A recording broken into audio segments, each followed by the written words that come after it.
My name is Abigail Turner, and I'm 33 years old.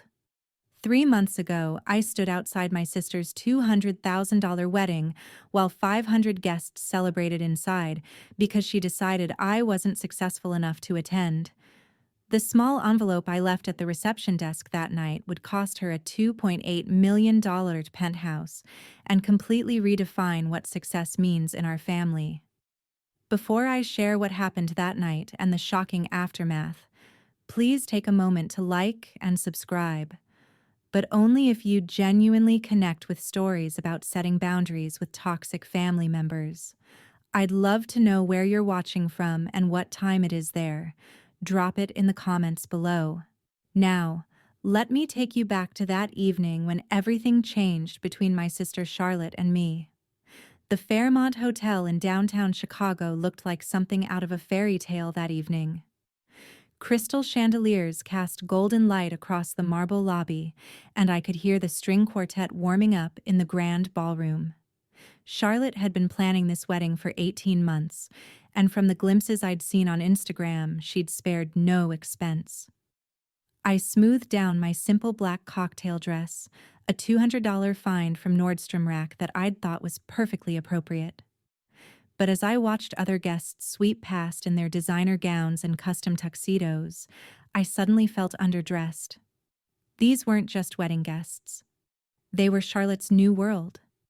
Tech executives, venture capitalists, the kind of people whose weekend homes cost more than most people's primary residences. Name, please. The receptionist behind the check-in desk wore a headset and held an iPad, her smile professionally bright. Abigail Turner, I'm the bride's sister. Her fingers swiped across the screen, then swiped again.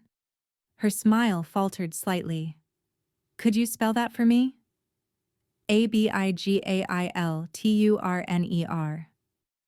I watched her face carefully as she searched through what must have been an extensive list. 500 guests, Charlotte had told me. The biggest wedding the Fairmont had hosted this year. I'm so sorry, Miss Turner, but I'm not seeing your name here. She looked genuinely confused. Perhaps you're listed under a +1. No, I RSVP'd directly 2 months ago. I pulled out my phone, scrolling to find the confirmation email. See, April 15th. Confirmed for 1. The receptionist bit her lip, clearly uncomfortable. Behind me, more guests were arriving, and I could feel their impatience. Would you mind stepping aside for just a moment? Let me call the wedding coordinator. But I already knew something was wrong. Charlotte was nothing if not meticulous. She didn't make mistakes with lists, especially not for an event she'd been obsessing over for a year and a half. My stomach tightened as I moved to the side, watching happy couples check in and receive their table assignments. I pulled out my phone and dialed Charlotte's number. She answered on the third ring, and I could hear the excitement in her voice, the bustle of the bridal suite behind her. Abigail, what is it? I'm about to walk down the aisle in 30 minutes. Charlotte, I'm at the check-in desk. They can't find my name on the list. There was a pause. Not the confused pause of someone trying to solve a problem, but the deliberate pause of someone choosing their words. In the background, I heard champagne glasses clinking and her bridesmaids laughing. Oh, that. Her tone shifted, becoming cooler, more businesslike. Did you really think you'd be invited, Abigail? The words hit me like ice water. What? Charlotte, I'm your sister. You sent me an invitation. That was before Nathan's investors confirmed. Do you understand who's here tonight? The founding partner of Sequoia Capital, 3 board members from Goldman Sachs, Nathan's entire executive team. She lowered her voice, but I could still hear every cutting word. I can't have my underemployed sister mingling with these people, talking about her little real estate side hustle. It's embarrassing. Side hustle? I kept my voice steady, though my hand trembled slightly. I've been in real estate for 8 years. Playing with house showings isn't a career. Abigail, look. I need you to understand this is about Nathan's future. Our future. His investors need to see we run in the right circles. And frankly, a 33-year-old single woman who can barely afford her rent doesn't fit the image we're projecting tonight. I stood there for 10 seconds, maybe more, just breathing. The receptionist was pretending not to watch me. A couple in Armani evening wear brushed past, the woman's diamonds catching the light. Somewhere in that ballroom, 500 people were about to watch my sister marry a man whose success apparently meant more than 20 years of sisterhood. I understand perfectly, I finally said. Good. I knew you would. Maybe we can do lunch next month when things calm down. I hung up. My hands were surprisingly steady as I reached into my clutch and pulled out the small cream envelope I'd been carrying. Inside wasn't the $500 cash I'd planned to slip Charlotte during the reception. Money I'd actually scraped together despite what she thought about my finances. Instead, there was something far more valuable. Something that would have changed everything if she'd just given me 5 minutes at the microphone tonight. I walked back to the reception desk. The coordinator had arrived, looking flustered and apologetic, but I simply smiled and handed her the envelope. Please make sure Charlotte gets this. It's her wedding gift. As I walked out of the Fairmont that night, I thought about all the times Charlotte had dismissed my career choice.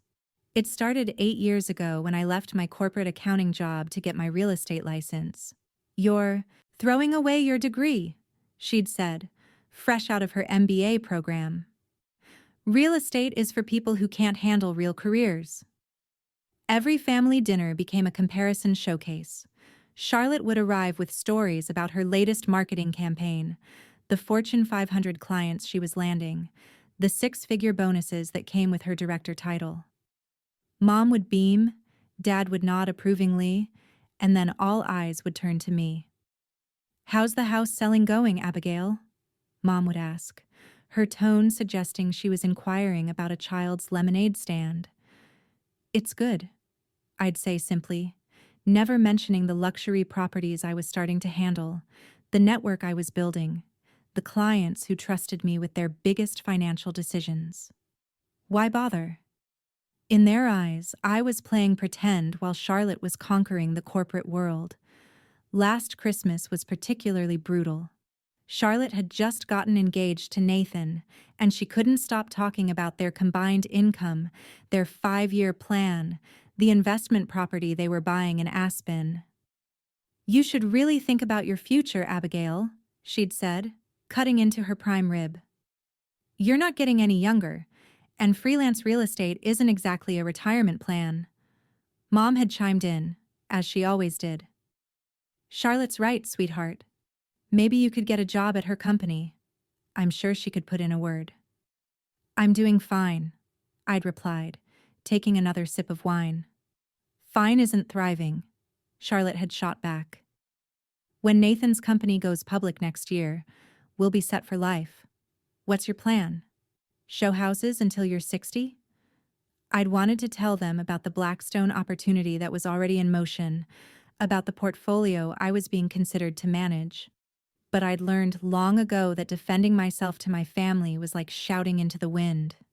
They'd already decided who I was, the underachieving older sister who couldn't keep up with Charlotte's success.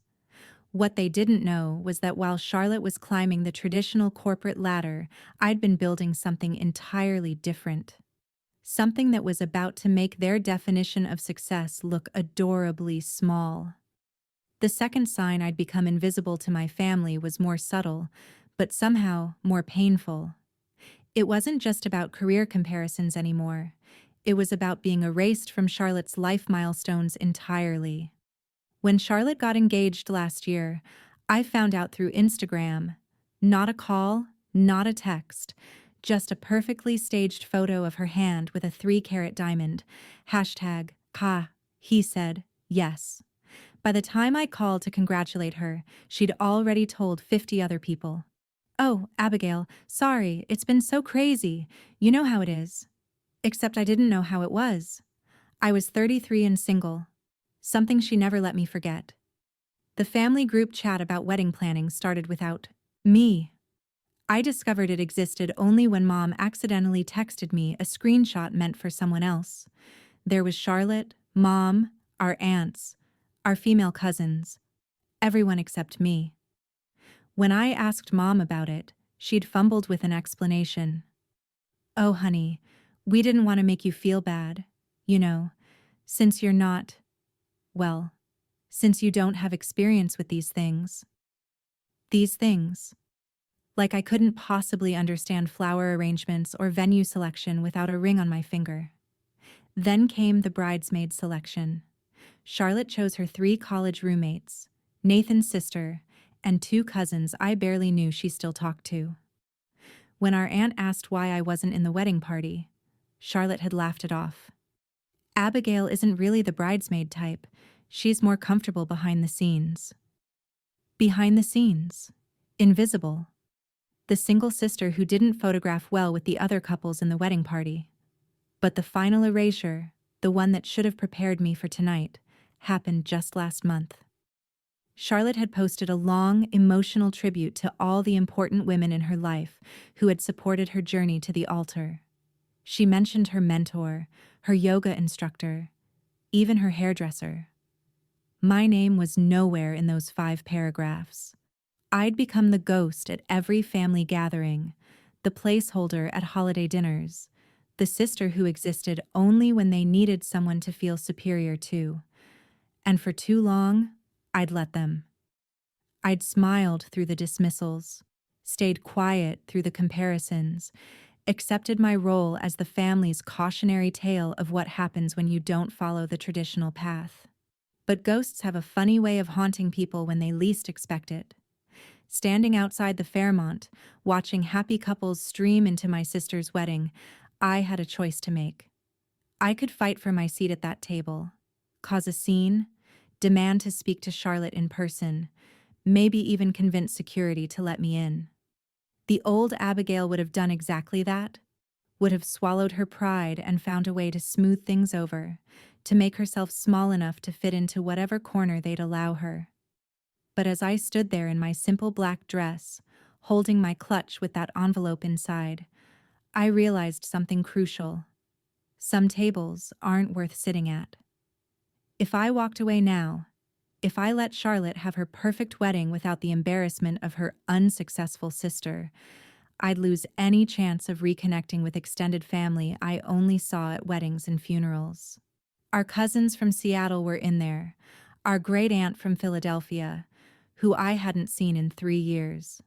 These were relationships that would likely never recover once word got out that I'd been excluded. More than that, I'd be cementing my reputation as the family failure. Charlotte would spin this story for years, how I couldn't even show up to support her on her big day, how I was probably too embarrassed by my own life to face all those successful people. Every family gathering would include whispered updates about poor Abigail, still single, still struggling, still trying to make it in real estate while everyone else thrived. But the biggest loss, the one that made my chest tight, was that I'd lose any remaining claim to my place in this family. Not just Charlotte's family, but the entire Turner clan. I'd become the cautionary tale they'd tell their children. Don't end up like Aunt Abigail, who chose career instability over a real job and ended up alone. The doorman glanced at me sympathetically. I must have looked pathetic standing there in the October cold, clearly dressed for a wedding I wasn't attending. "Can I call you a cab, miss?" "No, thank you. I'm fine." And surprisingly, I was. Because losing all of those things, the family connections, the reputation, the place at their table, suddenly seemed like a small price to pay for keeping the one thing they'd been trying to take from me for years, my self-respect. I thought about the email sitting in my drafts folder, the one I'd planned to send to Charlotte tomorrow with photos from tonight, congratulating her again on her happiness. I thought about the speech I'd written but would never give, about how proud I was of my little sister. I thought about all the ways I'd been prepared to celebrate her, even as she systematically erased me from her life. My phone buzzed. A text from Mom. "Where are you? Ceremony starting soon." I typed back. "Charlotte uninvited me. I'm going home." 3 dots appeared immediately, then disappeared, then appeared again. Finally, there must be a misunderstanding. There was no misunderstanding. For the first time in years, everything was crystal clear. I turned my back on the Fairmont, on the warm light spilling from its windows, on the sound of celebration and belonging that I'd never really been part of anyway. Some bridges are meant to burn, some doors are meant to close, and sometimes the most powerful thing you can do is simply walk away. If you've ever been underestimated by your own family, you'll understand what happens next. Before we continue, if this story resonates with you, please hit that like button. It really helps share these important messages about setting boundaries with toxic people, even when they're related to you. Now, let me tell you what was in that envelope I left at the reception desk and why Charlotte tried to call me 47 times that night. Back at the reception desk, I pulled the cream envelope from my clutch one last time. It was smaller than a typical wedding card, more like the kind that comes with flowers. I'd been carrying it for weeks, waiting for the perfect moment during the reception to slip it to Charlotte. Maybe during our dance, or when she was making rounds to thank guests. The receptionist watched nervously as I borrowed her pen. On the front, in my neatest handwriting, I wrote, "Wedding gift for Charlotte Turner." "Please make absolutely sure she gets this," I said, sliding it across the marble counter. "It's important." "Of course, Miss Turner. I'll personally deliver it to the bridal suite." "No." I shook my head. "Not now. After the ceremony, during the reception, when she's surrounded by all those important investors and executives she mentioned. The timing matters." The receptionist nodded, though she looked confused. I didn't blame her. What kind of sister leaves a gift and disappears from her own sister's wedding? The kind who's about to change the game entirely. I walked through those massive doors into the October night. The city was alive around me. Taxis honking, people laughing on their way to dinner, the endless energy of Chicago on a Saturday night. Inside the Fairmont, 500 people were about to watch my sister marry into what she considered success. They'd toast with champagne that cost more than my monthly transit pass. They'd dance until midnight in a ballroom that looked like Versailles. And I'd be sitting in my favorite restaurant 3 blocks away, eating pasta arrabbiata and drinking a perfectly reasonable glass of Chianti alone. As I walked, my phone stayed silent. The ceremony must have started. I imagined Charlotte floating down the aisle in her $30,000 dress, Nathan waiting at the altar in his custom Tom Ford tuxedo, their venture capitalist friends dabbing at tears while calculating the couple's combined net worth. None of them knew what was waiting in that envelope. None of them could imagine that the absent sister, the family disappointment, the one whose name had been literally erased from the guest list, had left behind something that would redefine every assumption they'd made about success and failure. 30 minutes. That's how long I estimated it would take for Charlotte to open my gift once the reception started. 30 minutes before my phone would explode with calls I'd never answer. I turned my phone to silent and kept walking. I was halfway through my pasta when it started. My phone, face down on the table, began to glow like a strobe light. The vibrations were so intense that it actually moved across the table. I flipped it over. The screen was chaos. 47 missed calls from Charlotte, 23 text messages, each more frantic than the last. "Abigail, what is this? Is this real? Call me now. Please. This can't be real. Where are you, Abigail? Please. I'm sorry. Okay. Just call me." 15 messages from Mom. "What did you do? Charlotte is having a breakdown. This is her wedding day. How could you do this to your sister? Answer your phone." 8 calls from Nathan. I'd never even had his number saved, but there it was, lighting up my screen again and again. 3 calls from numbers I didn't recognize. Probably Charlotte borrowing other people's phones when I didn't answer hers. The restaurant was small and intimate, the kind of place where everyone can hear your phone buzzing. Other diners were starting to stare. The waiter approached, concerned. "Is everything all right, miss?" "Perfect," I said, and I meant it. I held down the power button until the screen went black. Could I get another glass of wine? For the first time in years, maybe the first time in my adult life, I felt completely in control. Not because I'd hurt Charlotte. That wasn't the point, and never had been. But because I'd finally stopped accepting the role they'd assigned me. I'd stopped being the family's designated failure, the cautionary tale, the one they could always point to and say, "At least we're not Abigail." My phone might have been off, but I could imagine the scene at the Fairmont perfectly. Charlotte in her designer dress, surrounded by all those important people she'd wanted to impress, holding my business card with shaking hands, the whispers starting to spread through the ballroom, the questions she couldn't answer, the assumptions crumbling, the image she'd carefully crafted beginning to crack. And the best part? She'd done it to herself.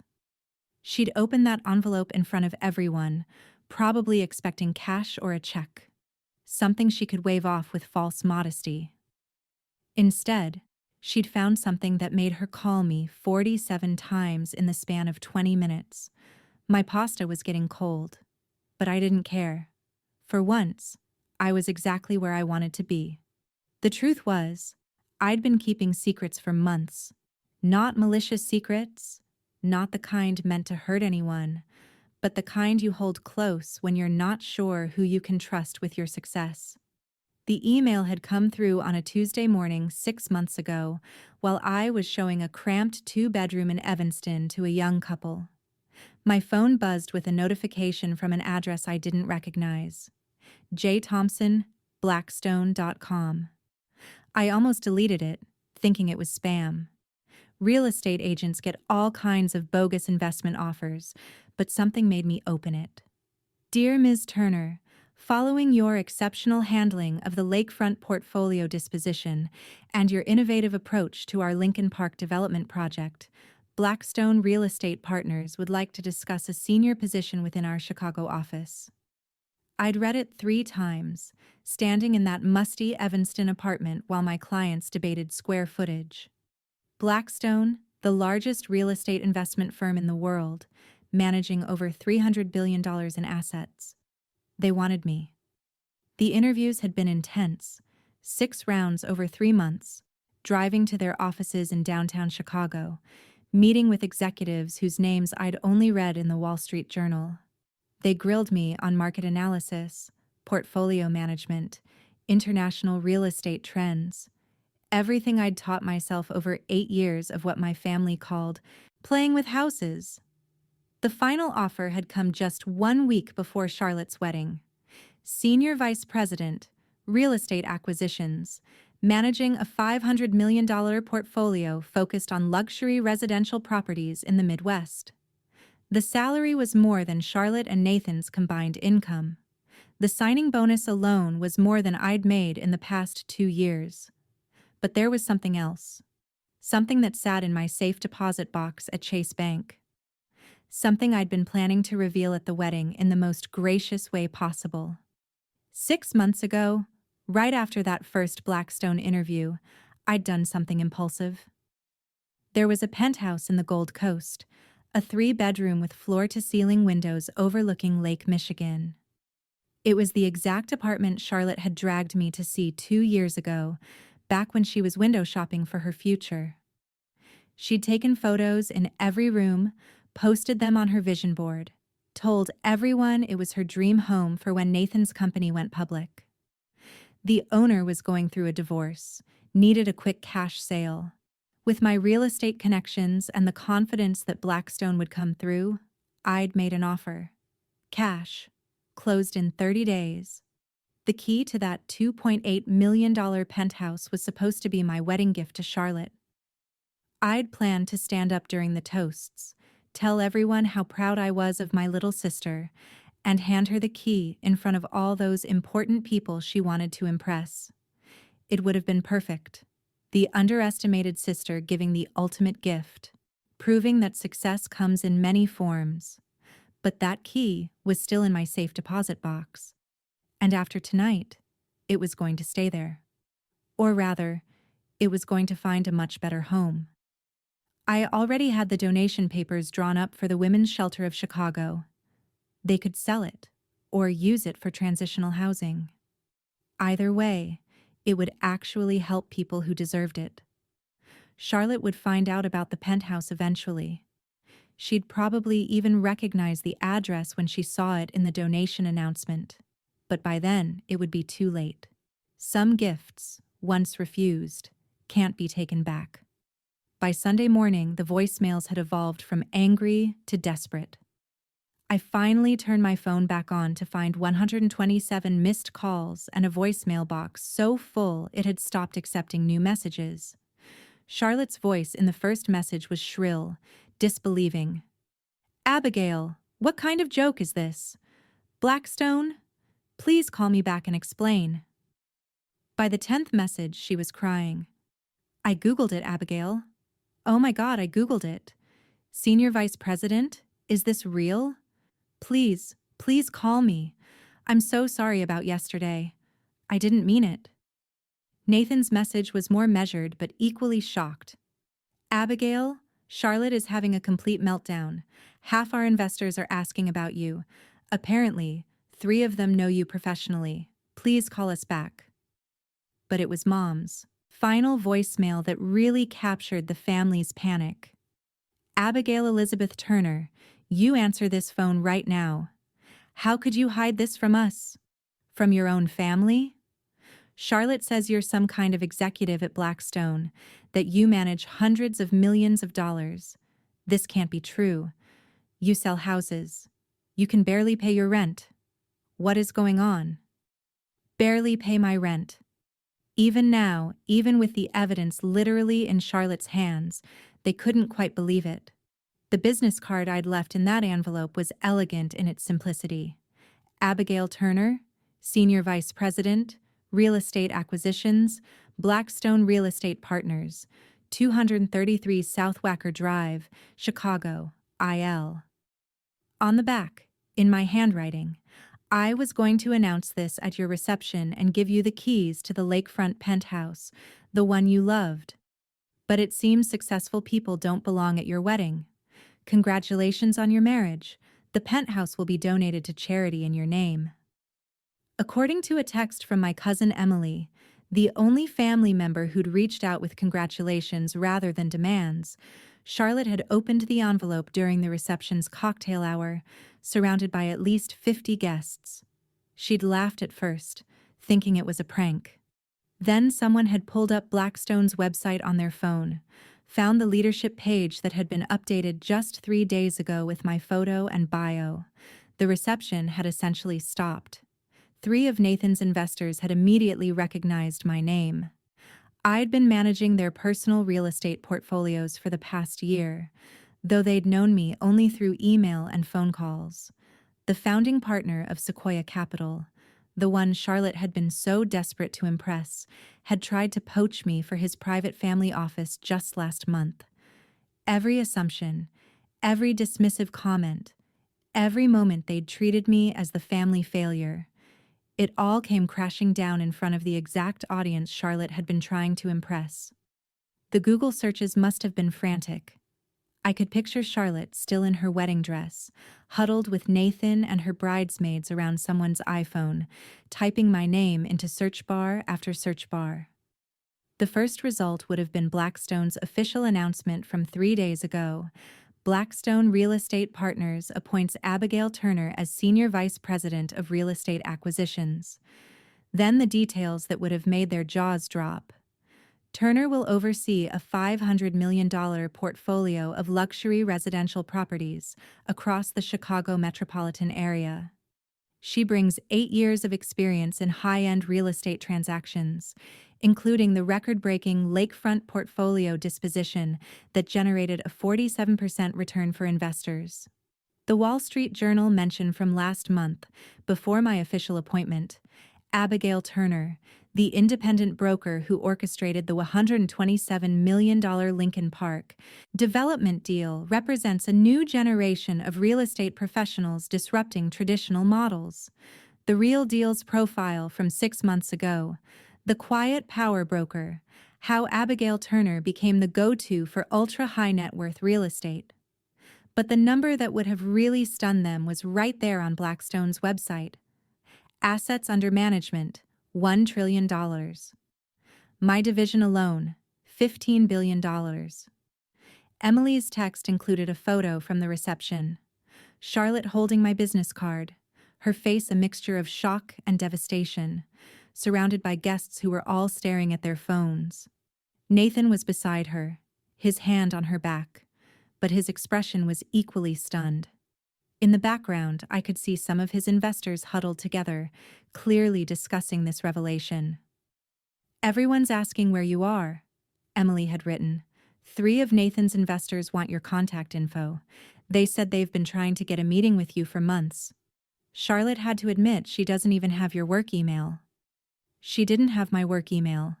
She didn't know where my office was. She didn't know anything about my professional life because she'd never asked. For years, every conversation had been about her achievements, her milestones, her success. The moment I'd tried to share anything about my work, she'd wave it off. "Oh, you're still doing the house thing?" The house thing? That's what she'd called the career that had just made me one of the youngest SVPs in Blackstone's history. My phone buzzed with another text from Emily. "Charlotte just announced she needs to leave her own reception early. She looks sick. Your mom is telling everyone you must have made a mistake on the business card." A mistake? Because even with all the evidence, they still couldn't quite accept that the family failure had become more successful than any of them. Charlotte spent her entire wedding reception trying to reach me instead of enjoying her big day.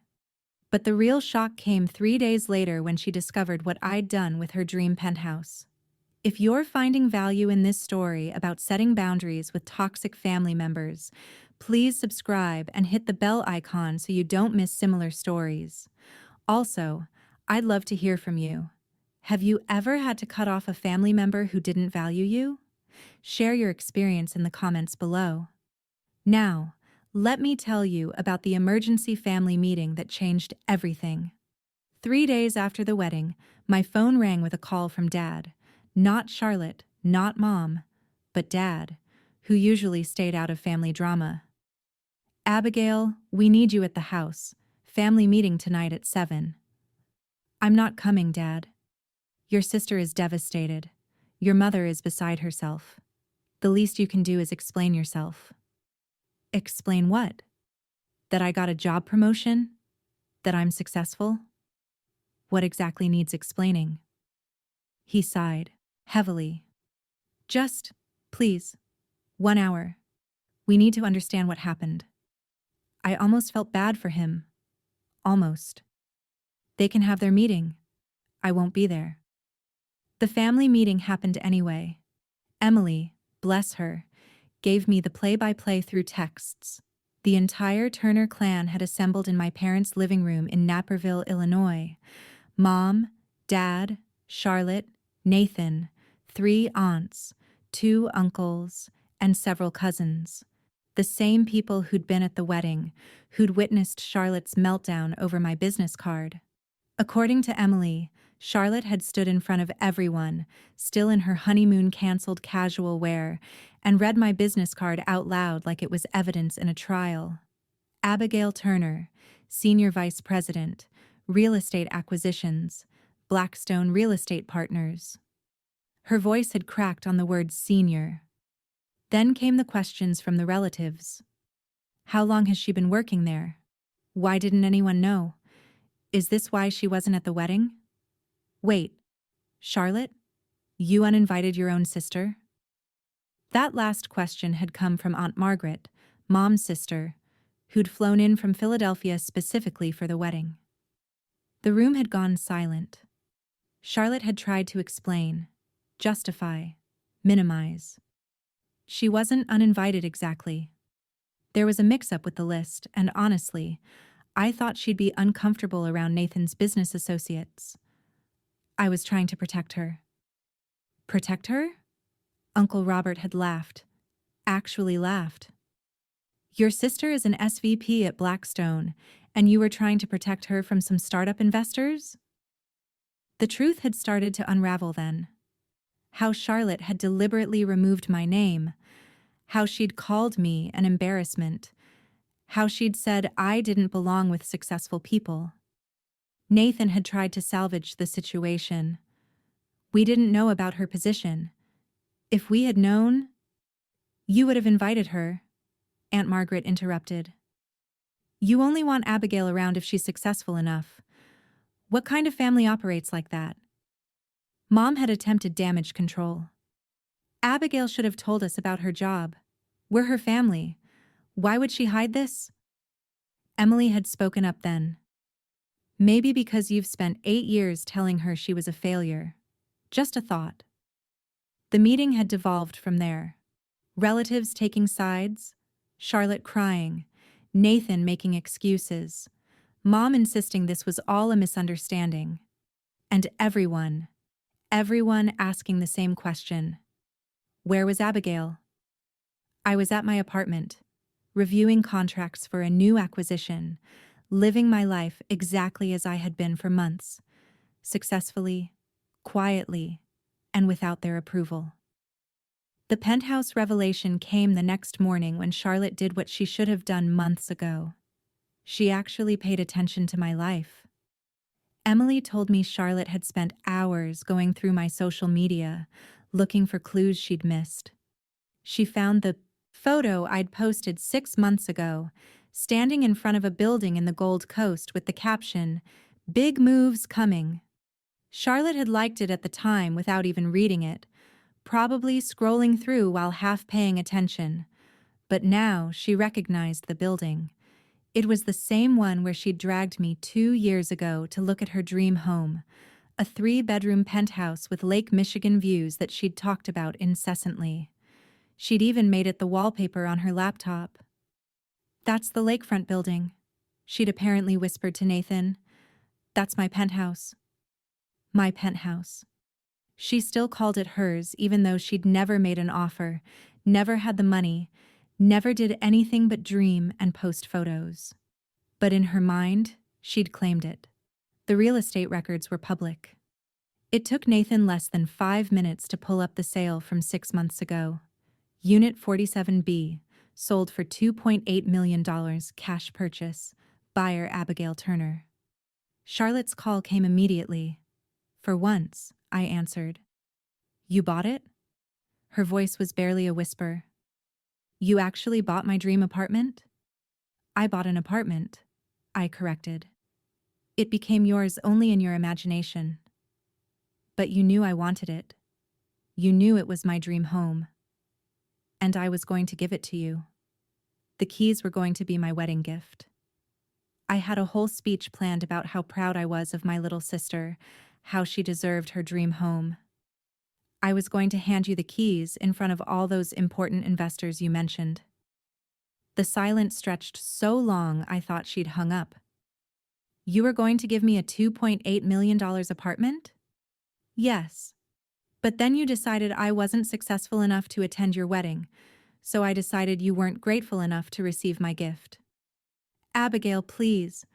I'm sorry, I was wrong. I was so wrong. Can we talk about this? Can we fix this? Some things can't be fixed, Charlotte. You didn't just uninvite me from your wedding. You erased me from your life because you thought I was beneath you. And you did it publicly, cruelly, on what should have been a day of celebration. I'll do anything, please. Nathan and we've been saving for years for a place like that. It would change our lives. I thought about all the times my success could have changed my life in their eyes if they'd only bothered to look. It's already changing lives, I said. just not yours. The donation paperwork had been signed that very morning. I'd met with the director of the Women's Shelter of Chicago at 9 a.m. sharp in the conference room of my attorney's office in the Loop. Miss Turner, I need to make sure you understand, the director, Elena Martinez, had said, her eyes wide. This is a $2.8 million property. You're certain you want to donate it entirely? Completely certain. I want it to house women who are starting over, who've been told they're not enough, who need a chance to prove everyone wrong. The tax benefits were substantial, a $2.8 million charitable deduction that my accountant was thrilled about. But more importantly, the penthouse would be sold, and the proceeds would fund the shelter's operations for the next 5 years. Or, if they chose, they could convert it into transitional housing for 12 women at a time. I'd had my attorney send a copy of the donation receipt to Charlotte's email that afternoon. The subject line was simple: "Your wedding gift has found a better home." The attachment showed everything: the deed transfer, the donation valuation, the tax documents, and a letter from the shelter thanking me for the most generous single donation in our organization's history. Charlotte called 17 times in the next hour. Nathan called 10. Mom called 23. I answered none of them. Instead, I was sitting in my new office at Blackstone, corner unit, 42nd floor, overlooking Lake Michigan. My assistant Michael knocked and entered with my afternoon coffee. "Miss Turner, you have 3 messages from a Nathan Chen insisting it's urgent, and someone named Charlotte has called reception 4 times trying to get past security." "Thank you, Michael. Please add them to the no-call list." He nodded without question. That's what I loved about Blackstone. Professional boundaries were sacred here. My phone buzzed with a text from Emily. "Charlotte just told everyone you gave away her apartment to charity. Uncle Robert said it wasn't her apartment if she didn't own it. She ran out crying." I set my phone aside and turned back to my computer. I had a portfolio to manage, deals to close, a career to build. The same career they'd dismissed as playing with houses for 8 years. The penthouse was gone, donated, making a real difference in the world. And Charlotte? She was learning what it felt like to have something you thought was yours disappear in an instant. The difference was, she'd only lost a dream. When she'd uninvited me from her wedding, she tried to take my dignity. One of those things could be replaced. The other was priceless.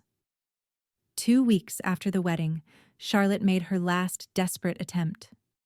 She'd somehow figured out the Blackstone building address, probably from LinkedIn, and showed up at our lobby on a Tuesday morning. Michael called up to my office at 9:15. "Ms. Turner, there's a Charlotte Turner in the lobby, insisting she's your sister. Security won't let her up without your approval." I looked at the security monitor on my desk. There she was, in her designer suit, arguing with the security desk. She looked smaller, somehow, diminished. The confident marketing director who'd dismissed me at her wedding had been replaced by someone who finally understood what she'd thrown away. "She doesn't have an appointment," I told Michael. "Our policy is clear." "Of course, Miss Turner. I'll inform security." I watched on the monitor as security explained she couldn't access the elevator without clearance. Charlotte pulled out her phone, and mine immediately rang. I let it go to voicemail. Her message was desperate. "I'm in your lobby, Abigail. Please. 5 minutes. That's all I'm asking.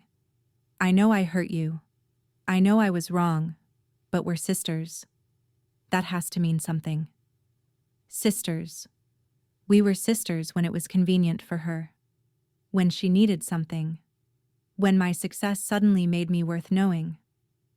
I composed an email instead of calling. "Charlotte, boundaries are not suggestions.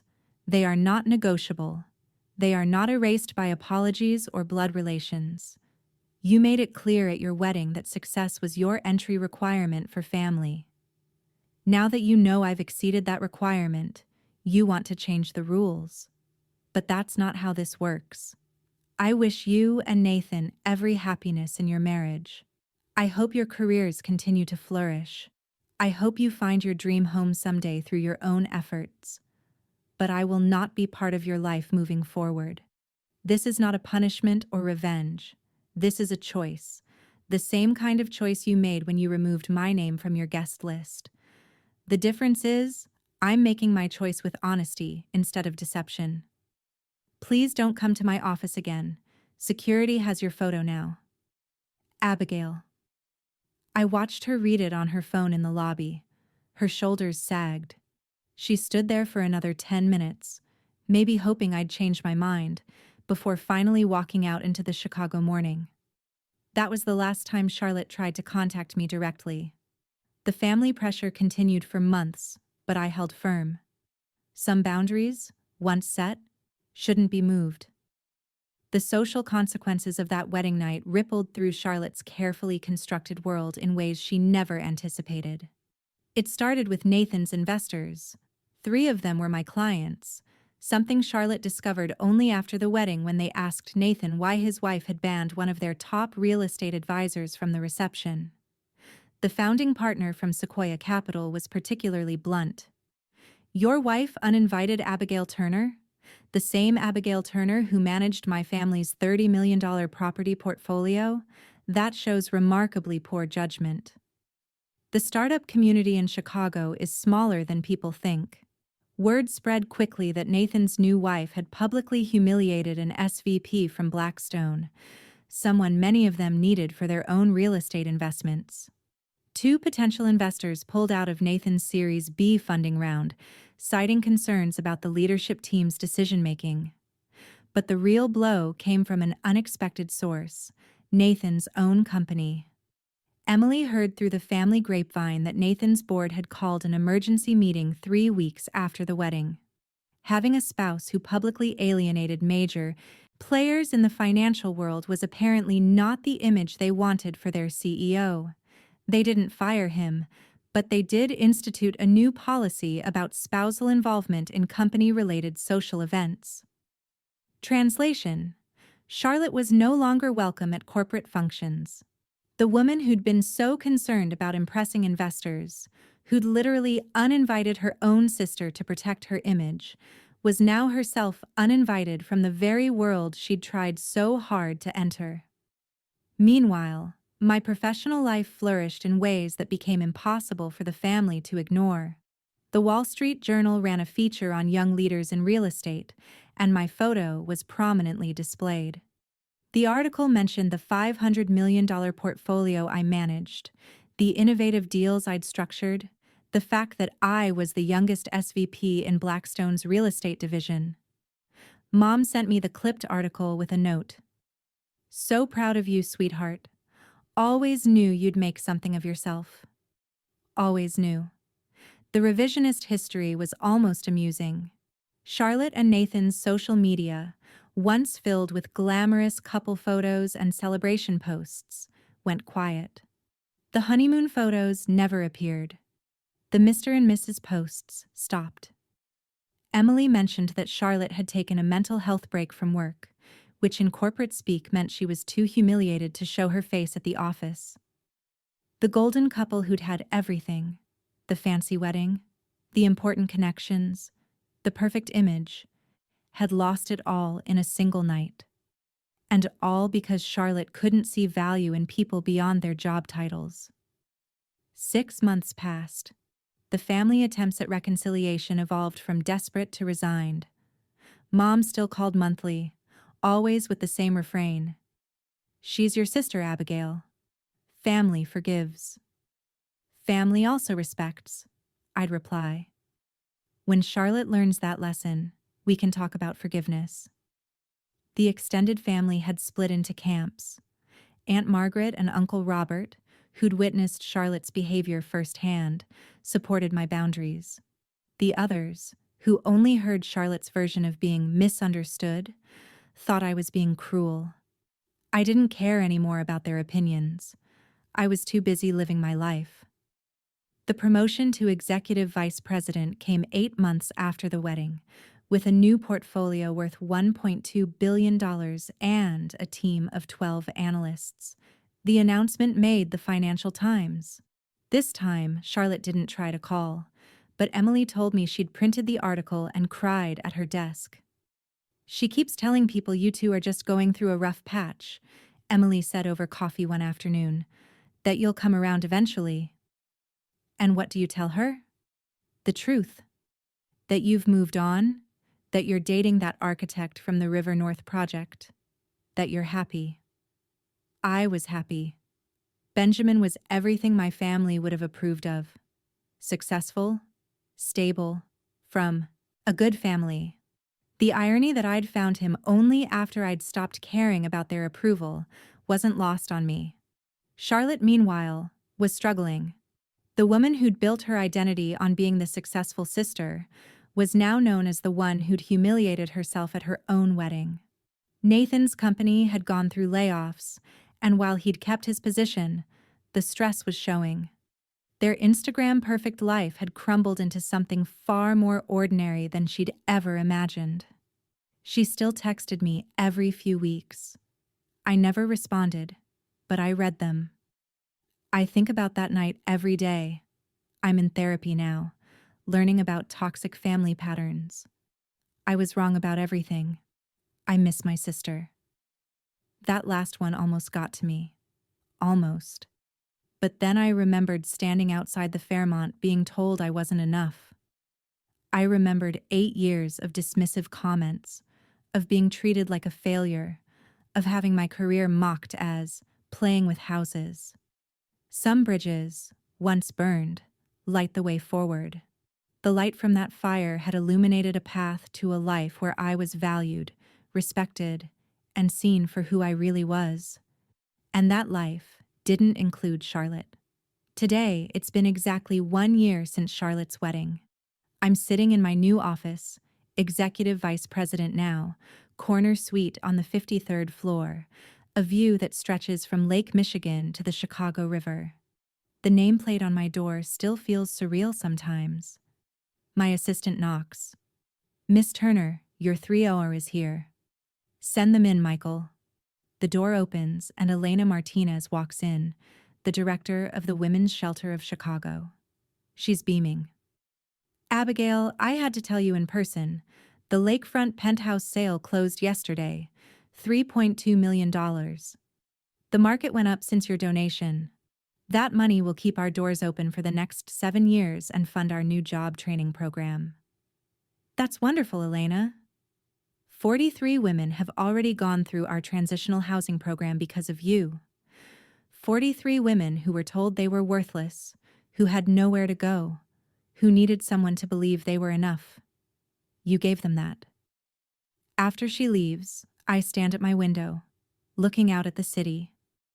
Somewhere out there, Charlotte is living her life. Still married to Nathan, last I heard. Still working her corporate job.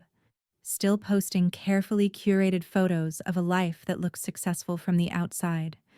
She sent me a letter last week. An actual letter, not a text or email. I recognized her handwriting on the envelope and almost threw it away, but curiosity won. "Abigail, it's been a year since I made the worst decision of my life. I don't expect forgiveness. I don't expect a response. I just need you to know that I understand now.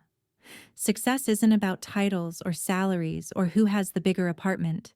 It's about being the kind of person others want to celebrate, not because of what you've achieved, but because of who you are.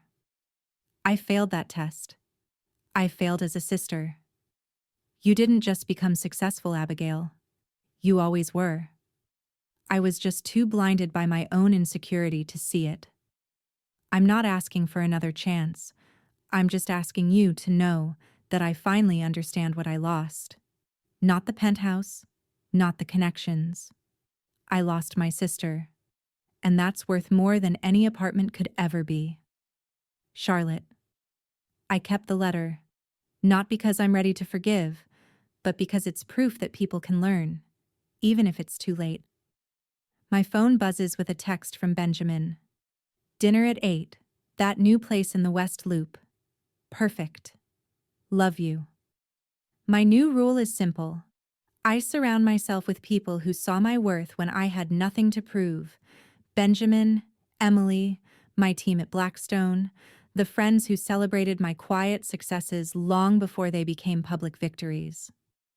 As for family, family isn't just blood. It's the people who stand by you when you're invisible and celebrate you before you're impressive. It's the ones who see your worth when your name isn't on any list. Sometimes the most expensive gift you can give yourself is walking away from people who can't see your value, even if they share your last name, even if they eventually learn to see it, even if they beg for another chance. Because self-respect, that's the only success that really matters. If you've made it this far, you understand that sometimes the most powerful thing you can do is simply walk away from people who don't see your worth, even if they're family. What boundaries have you had to set with toxic relatives?